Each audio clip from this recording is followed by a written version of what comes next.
I kept you up all night. Oh my! She would try to get away, and I'd be God. like, "No, I'm up."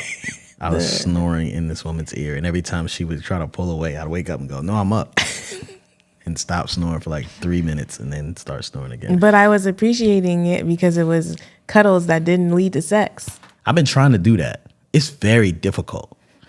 I can't stop an erection from happening. You haven't had to try to stop an erection, but it's almost impossible. It's coming. Move out the way, right?